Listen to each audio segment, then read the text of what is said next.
The Blackwood family, the hidden basement where dozens of children were chained, Victorian England, 1834, the constable arrived at Blackwood House on a Tuesday morning in November. He was not there to investigate anything. He had been sent to deliver a letter. He knocked at the servants' entrance as protocol required. No one answered. He knocked again. Still nothing. He walked around to the side of the building, a large Georgian townhouse on the edge of Kensington, the kind of residence that communicated, simply by existing, that its occupants were people of consequence. The garden gate was unlatched. He pushed it open, and that was when he heard it. From somewhere beneath the ground, from somewhere below the perfectly trimmed hedgerows and the gravel path and the foundation stones of one of the most respectable homes in the borough of Kensington, came the sound of children crying, not one child, not two, many. And underneath the crying, so faint he almost dismissed it, the smell. Damp stone, something stale and enclosed. The smell of a space that had not seen open air in a very long time. He stood there for a long moment, the letter still in his hand, listening to a sound that should not have been possible in a home where, according to every neighbour, every parish record, every entry in the local registry, no children lived. He did not deliver the letter. He ran. What was discovered beneath Blackwood House over the following 48 hours would generate more column inches in the London press than any criminal case since the beginning of Queen Victoria's reign. It would expose a network of corruption that stretched from the workhouse system all the way into the drawing rooms of Kensington society. And it would reveal in precise and documented detail how a family that had built its reputation entirely on the public performance of Christian virtue had been, for more than 15 years, operating something that had no name in English law at the time, because English law had never imagined it could exist.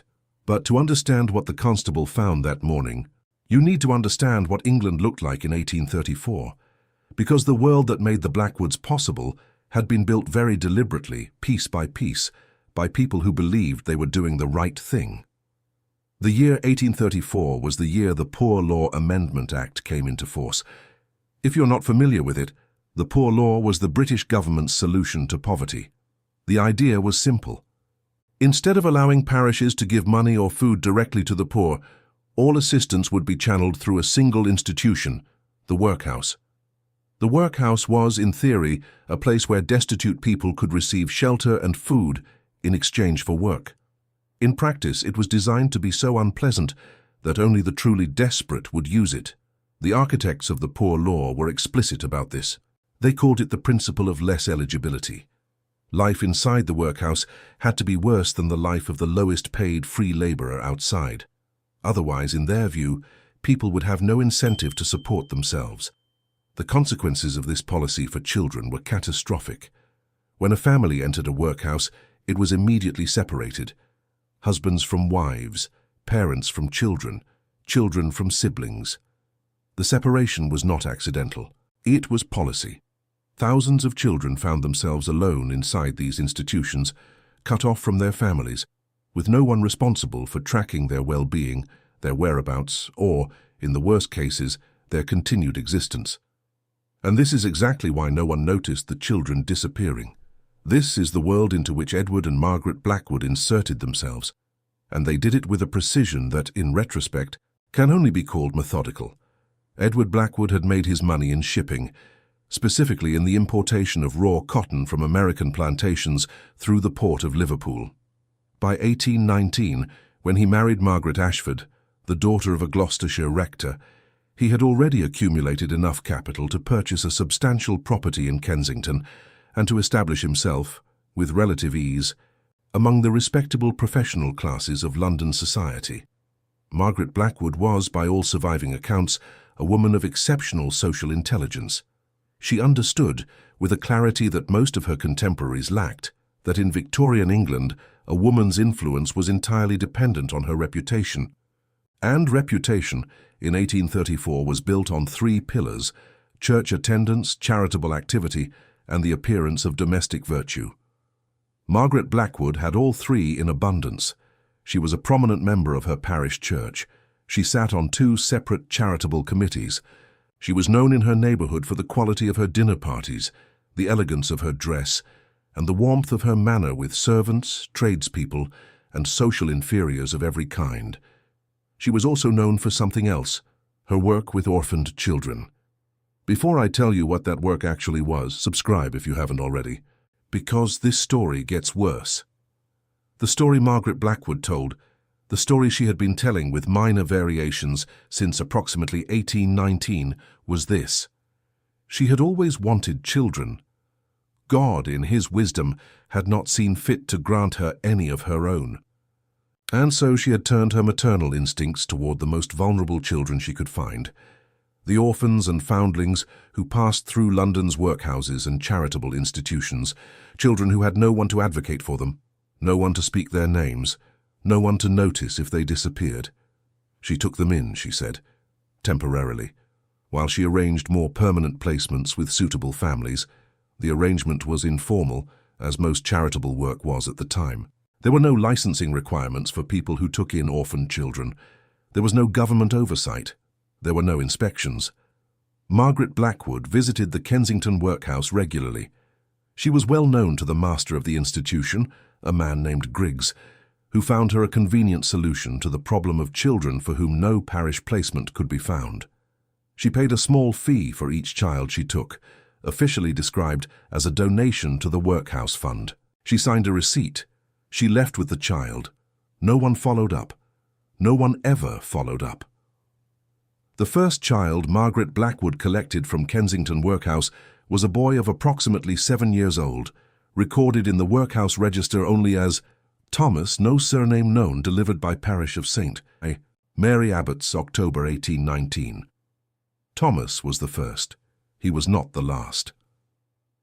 Over the following 15 years, Margaret Blackwood collected children from 3 different workhouses in the Greater London area, Kensington, Marylebone and Lambeth.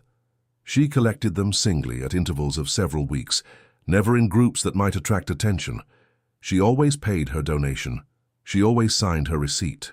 She always told the same story about temporary placement and permanent homes being arranged. Workhouse masters are not by nature suspicious of well-dressed women who donate money and remove children from their books. They are by nature men with too many mouths to feed and not enough parish funds to feed them. Margaret Blackwood was, from their perspective, a solution. The children she collected were, almost without exception, the children least likely to be missed. Children with no surviving family.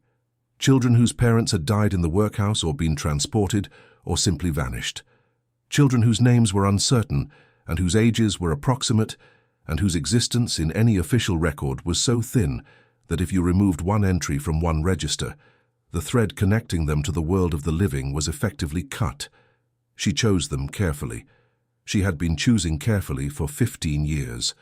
And no one, not one official, not one neighbour, not one member of her parish church, had asked a single question about where any of them had gone. The basement of Blackwood House had been modified over a period of years. This is not conjecture. This is documented. Multiple workmen gave statements to the Metropolitan Police in the weeks following the discovery, each describing a separate piece of work they had carried out at the property. One had installed a series of iron rings in a stone wall, told they were for storing wine racks. One had built a series of interior partitions in the basement level, told they were for extra storage. One had reinforced the ceiling of the basement from below, specifically, he said, to reduce noise from the kitchen above. He had found it an unusual request, but had not questioned it. When the investigators entered the basement for the first time on the morning of November the 12th, 1834, they found a space that bore no resemblance to any domestic storage area. The smell hit them first, damp stone, unwashed bodies. Something underneath that fen, in his official report, declined to name precisely, and only described as the smell of a place where people had been for a very long time, without any reason to believe they would ever leave. The main chamber measured approximately 40 feet in length and 20 in width. The walls were stone thick, and the reinforced ceiling absorbed sound to a degree that Fenn, a detective inspector with 22 years of experience, later described as unnerving. He had shouted at full volume in that room and heard almost nothing return. The sound simply died, as if the room had been built to make sure that whatever happened inside it stayed inside it, because it had been. Along the walls, at intervals of approximately 4 feet, Iron rings had been fixed into the stone at two heights, one at ankle level, one at wrist level. Each ring connected to a short length of chain. Each chain ended at a child. 31 of them were occupied. The children ranged in age from what appeared to be 5 or 6 to approximately 14, thin, all of them, thin in the way that goes past hunger into something structural, something that takes months and not days to build. Their clothing was the grey remnant of workhouse uniforms, worn down to near transparency. Several were visibly ill. One small boy near the far wall appeared to be asleep, but when Fenn moved his lantern toward him, the boy's eyes opened immediately, wide, alert, watching, and Fenn understood that the boy had not been asleep at all. He had learned not to let anyone see him with his eyes closed. When Fenn entered the room, none of the children spoke. None of them moved. They watched him with an attention he later described in his official report as the single most disturbing thing he had encountered in 22 years of police work, not because it was hostile, but because it contained no hope whatsoever, not a flicker of it. They had been here long enough to stop expecting that the next person through the door would be anything other than another reason to be afraid. They did not believe he was there to help them. They had stopped believing that a long time ago. Before we go further, one question. What would you have done if you lived next door? If you had heard something you couldn't quite explain, found a reasonable explanation, and moved on with your day? Leave your answer in the comments. It took 3 days to remove all the children from the basement of Blackwood House. 3 days, not because of physical obstruction, but because many of the children could not be moved quickly. Several required immediate medical attention. Others were so deeply withdrawn that even gentle physical contact produced reactions that the attending physician, a Dr. Horace Pemberton, described in his notes as consistent with severe and prolonged trauma. The total number of children recovered from the property was 37 living children. That number, 37, is the one the newspapers printed. It is the number that appeared in parliamentary debates. It is the number associated with the Blackwood case in every account written in the months and years that followed. What received less attention, then and later, was the other number. The number found in Margaret Blackwood's records, because Margaret Blackwood kept records, meticulous, detailed, precisely maintained records, stored in a locked wooden cabinet in the basement, in a room adjacent to the main chamber, that appeared to have served as her office.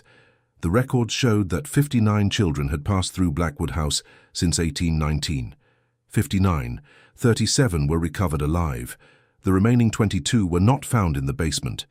They were not found anywhere in the house. Detective Inspector Fenn spent 3 weeks looking for them before he understood where they were. If you have been watching this channel for a while, you already know that I never sensationalize for its own sake. I tell you exactly what the record shows, and I let the record speak. The record here is stark. Margaret Blackwood's notes, written in a small, precise hand that her parish vicar later told investigators he had always admired for its neatness, documented each child's arrival, physical condition, and what she referred to consistently as their disposition. Some children were described as compliant, some as difficult, some as sickly. The sickly ones had a separate column. In that column, Margaret Blackwood had recorded for 22 children a single word, resolved, and then a date. Stop for a moment. Think about what you have just heard.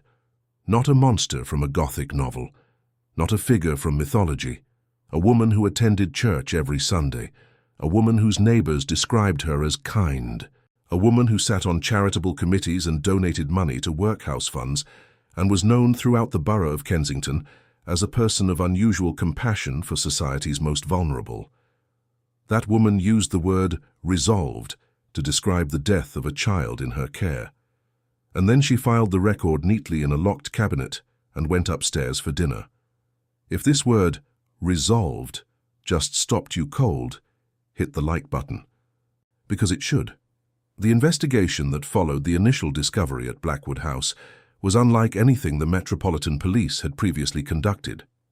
It was unlike anything they had previously conducted because it required them to investigate people who were, in several cases, socially connected to the senior officers overseeing the investigation.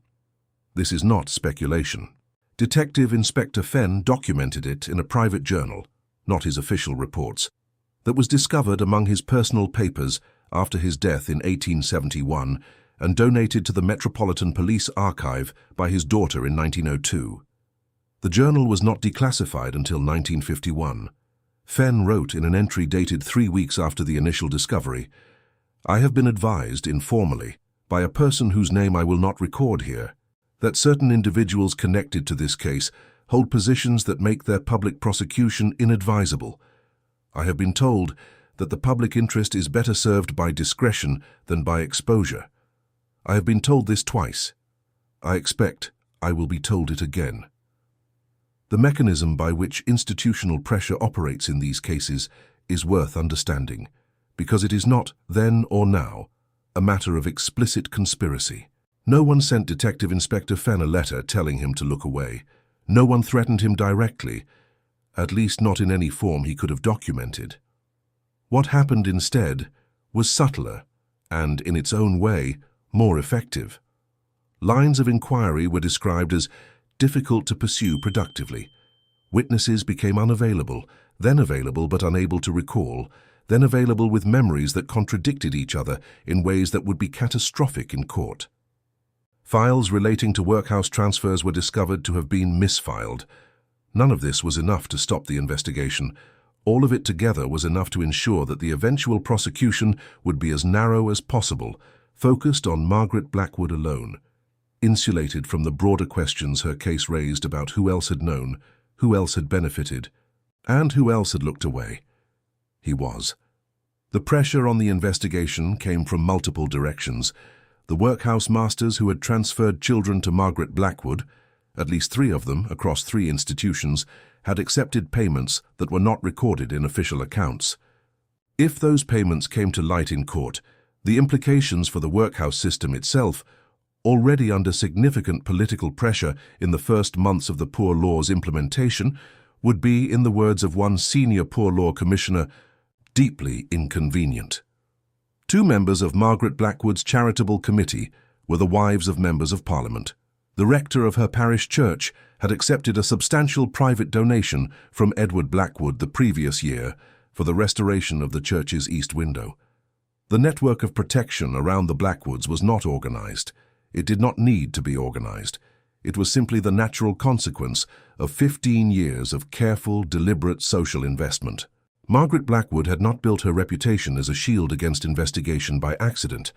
She had built it because she understood with great precision exactly how English society worked, and exactly how much it would resist believing that someone who looked like her could do what she had done. This is worth dwelling on. While Fenn was in the basement that first morning, while he was standing among the chains and the children and the smell, Margaret Blackwood was, in all probability, at home, upstairs, in the drawing room or the kitchen or the garden, somewhere above the ceiling that had been reinforced to absorb sound, somewhere in the house that she had spent 15 years making look exactly like the home of a respectable, charitable woman who meant well. She had left the evening before the discovery, but she had not left in a panic. Neighbors who were later interviewed described seeing her depart calmly with one traveling case at approximately 8 in the evening. No rushing, no visible distress. One neighbor, a woman who had known Margaret Blackwood for 11 years and considered her a friend, said that she had waved from the gate as the carriage pulled away. She had waved. If you are starting to see the system underneath the crime, hit the like button. That is exactly where this story needs you to be. Edward Blackwood was arrested on November the 14th. He said nothing during his arrest and nothing during his initial interview. He continued to say nothing for 11 days. On the 12th day, he asked to speak to Detective Inspector Fenn alone. What he said in that conversation was recorded in Fenn's private journal, not in official police documents. The official documents record only that Edward Blackwood provided information relevant to the investigation. The journal records what that information actually was. Edward Blackwood told Fenn that he had not known. He had known that Margaret had children in the basement. He had been told they were there temporarily, exactly the story she had told everyone else. He had never gone into the basement. He had understood, without it being said explicitly, that he should not. He had not gone into his own basement for 15 years. Fenn asked him directly whether he had ever heard anything coming from below. Edward Blackwood was quiet for a long time before he answered. He said he may have heard things sometimes. At night, he had assumed it was the pipes. Old houses made noises. He had not investigated. He had not wanted to know. Fenn did not believe the specific claim of ignorance. But he believed that last part entirely. He wrote in his journal, "A man who does not go into his own basement for 15 years is either a fool or a coward. He is not a fool. He is the second thing, and the second thing, in law and in conscience, as nearly as damning as the first." But Edward Blackwood's culpability, whatever its precise form, was ultimately beside the point at that moment, because Margaret Blackwood was gone. She had left the house on the evening of November the 11th, the night before the constable arrived to deliver the letter. Whether she had been warned or had simply sensed that something had shifted was never established. What is known is that she departed with a single travelling case and was seen by a neighbour boarding a private carriage heading south. She was not found for 6 weeks. The person who found her was not a police officer. His name was William Croft. He was 23 years old and worked as a junior clerk for a firm of solicitors in the City of London. He had been among the children in the basement of Blackwood House. He had been there for 4 years since the age of 19. No, forgive me, I have misread my notes. William Croft was not in the basement. William Croft had been one of the children. He had been taken from Lambeth Workhouse in 1826 at the age of 15 and had been in the Blackwood basement for 2 years before escaping through a coal delivery shaft in the spring of 1828. A fact he had never reported to authorities because, as he later explained, he had not believed authorities would care about a workhouse child who claimed to have been held prisoner by a Kensington lady of quality. He had spent 6 years telling no one. When the story broke in the newspapers in November 1834, he had read every word, and then he had gone looking. He found Margaret Blackwood in a boarding house in Dover, 4 days before she was due to board a packet boat to Calais. He did not confront her. He sent a letter to the Metropolitan Police with the address. He signed it with his name, every word of it. The final act of the Blackwood case was its trial, which began in February of 1835 and lasted 11 days. By the standards of the time, the proceedings were relatively swift. By the standards of the crime, they were, as several newspaper commentators noted at the time, remarkably contained. Margaret Blackwood was charged on 4 counts: false imprisonment, systematic cruelty toward children in her care, conspiracy to defraud the workhouse system, and in a legal formulation that the prosecution had considerable difficulty constructing, because English law had no precise category for it, causing the deaths of persons in her custody through deliberate neglect. The prosecution's case rested primarily on 3 things: the physical evidence recovered from the basement, the records in Margaret Blackwood's own hand, and the testimony of the surviving children, or rather the 7 of the 37, who were judged by medical opinion to be in sufficient physical and psychological condition to testify.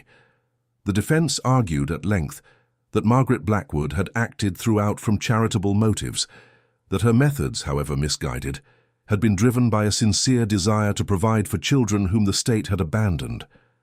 The children in her basement were better housed, the defense argued, than they would have been in any workhouse in London.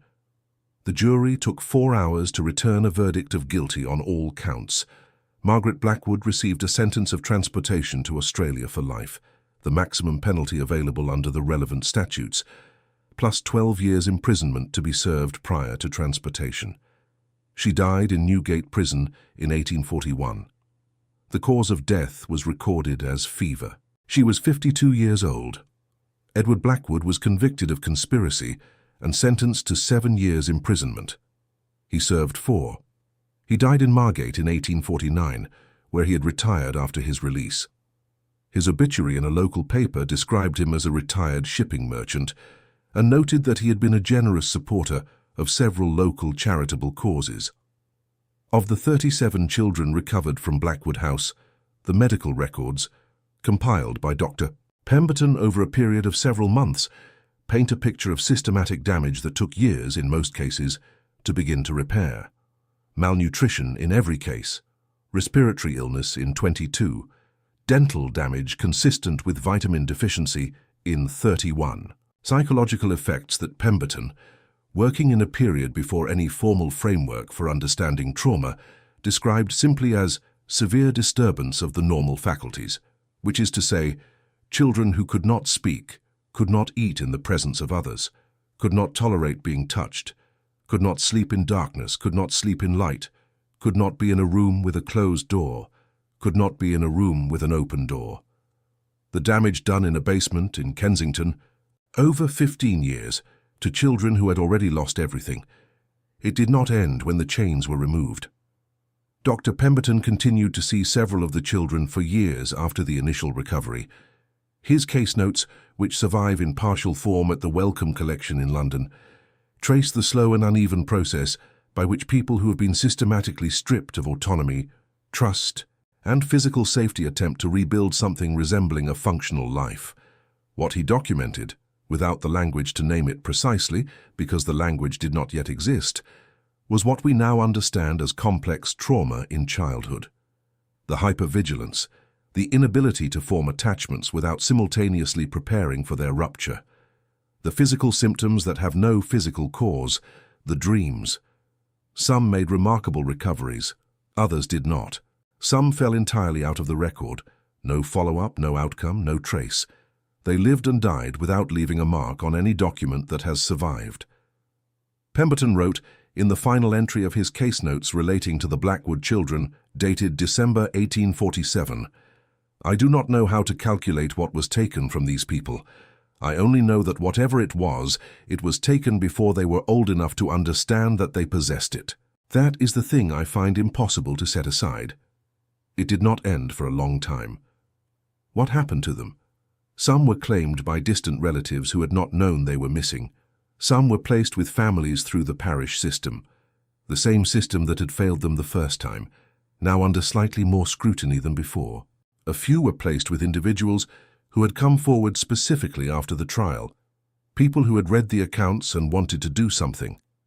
William Croft, who had found Margaret Blackwood in Dover and had signed his letter with his name, was not involved in the official proceedings beyond giving a witness statement. He did not testify. He did not seek recognition.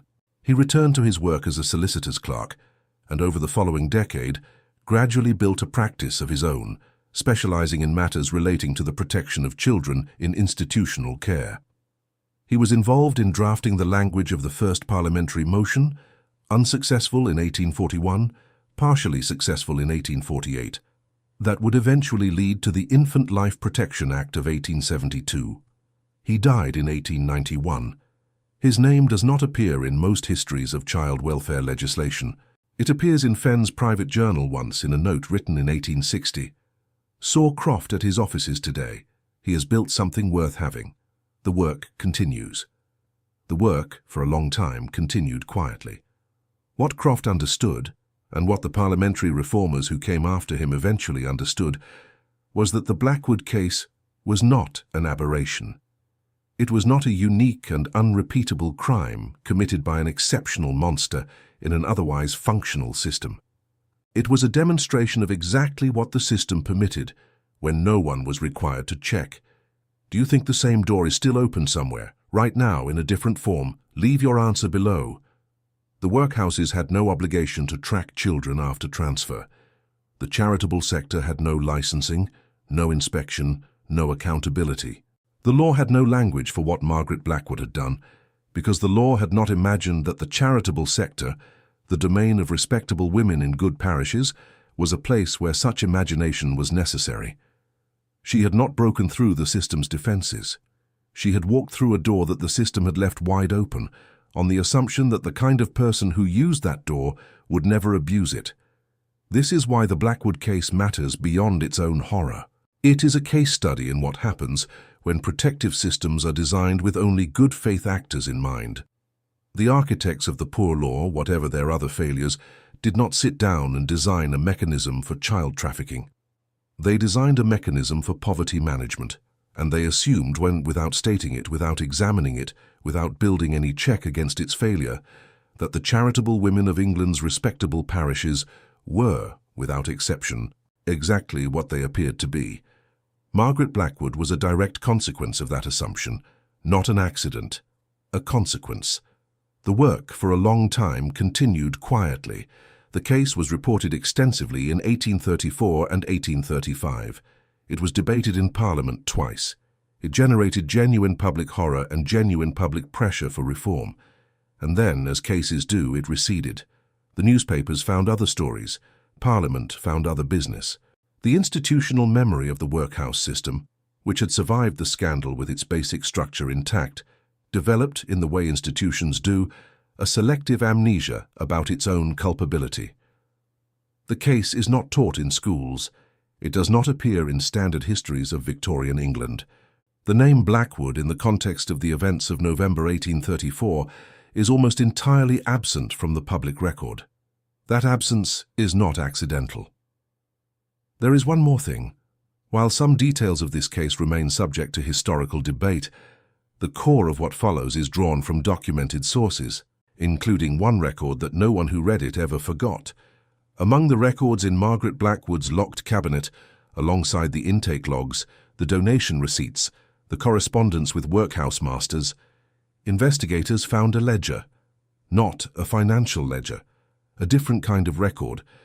In this ledger, Margaret Blackwood had written, for each child in her care, a brief description: age, physical appearance, origin, condition on arrival, and then in a final column a note. For most of the children, the note was brief, a word or two: quiet, difficult, improving, weak.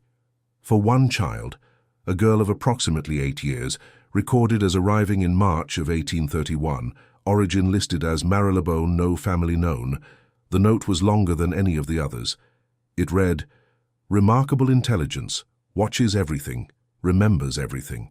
Must be careful with this one." The girl is not among the 37 recovered. She is not among the 22 marked resolved. She simply does not appear again in any record. Where she went, what she became, what she remembered, no one knows. But she watched everything, and she remembered everything. And somewhere, in the space between the records that survive and the ones that don't, she is still watching. Tell me in the comments, what do you think happened to the girl in the ledger? Subscribe. The next story is waiting, and those doors haven't been opened yet either.